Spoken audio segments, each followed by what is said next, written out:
नमस्कार दोस्तों, मैं हूं सीए रजत जैन और आज हम डिस्कस करेंगे गोल्डन रूल 50-30-20 की, जो कि मनी मैनेजमेंट और बजट का बहुत ही फेमस रूल है और जिससे एक मिडिल क्लास पर्सन भी अमीर बन सकता है। हम देख सकते हैं कि मिस्टर ए जो बहुत ही खुश नजर आ रहे हैं और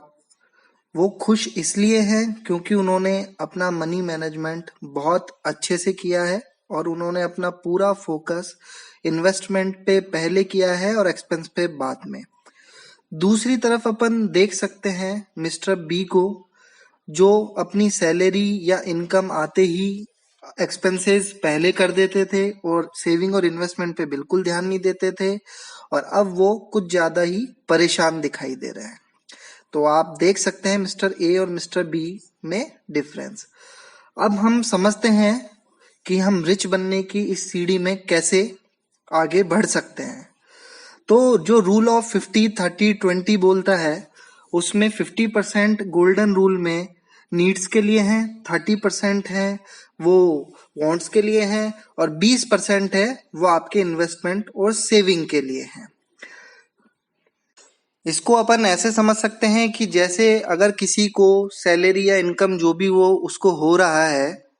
अगर वो सैलरी बेस्ड एम्प्लॉई है या उसका कोई इनकम सोर्स है, मान लीजिए उसको 100 रुपए इनकम हो रहा है, तो ट्रेडिशनल गोल्डन रूल के हिसाब से उसे 50 रुपए अपने रेगुलर नीड्स के लिए रखने चाहिए, 30 रुपए उसको वांट्स के लिए रखने चाहिए और 20 रुपए का इन्वेस्टमेंट करना चाहिए। नीड्स का मतलब है जो अपने रेगुलर खर्चे हैं, जैसे मकान का मान लीजिए रेंट है, फूडिंग है, ट्रांसपोर्टेशन है, बेसिक क्लोथिंग है, इलेक्ट्रिसिटी है, इंटरनेट है, वाटर गैस के बिल है, जो अपन को regular day to day life में इंपॉर्टेंट है और जिनको अपन इग्नोर नहीं कर सकते हैं। और वांट्स में बेसिकली हॉलीडे एक्सपेंसेस है, कहीं घूमने अपन जाते हैं या कुछ एक्सपेंसिव क्लोथ्स लेते हैं, अपन कोई एडवांस मोबाइल लेते हैं या कोई अपन इलेक्ट्रॉनिक महंगा गैजेट लेते हैं, तो ये ऐसी चीजें जिनकी जरूरत है भी लेकिन जिनको अवॉइड भी किया जा सकता है।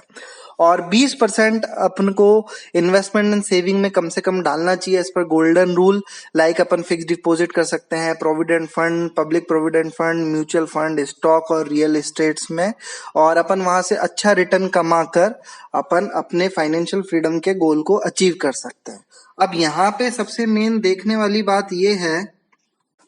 अब यहाँ पे देखने वाली सबसे मेन बात यह है कि अपन लोग नॉर्मल लाइफ में क्या करते हैं। अपन लोग नॉर्मल लाइफ में हमेशा पहले सैलरी आती है, पहले सब एक्सपेंसेस में खर्च कर देते हैं, उसके बाद हम सेव करने की सोचते हैं, जो कि प्रैक्टिकली कभी हो नहीं पाता। इसलिए मेरी यही सबको गाइडेंस है कि आप लोग गोल्डन रूल को फॉलो करिए और पहले इन्वेस्टमेंट पे फोकस कीजिए, और हो सके तो आप इस गोल्डन रूल को मॉडिफाई करके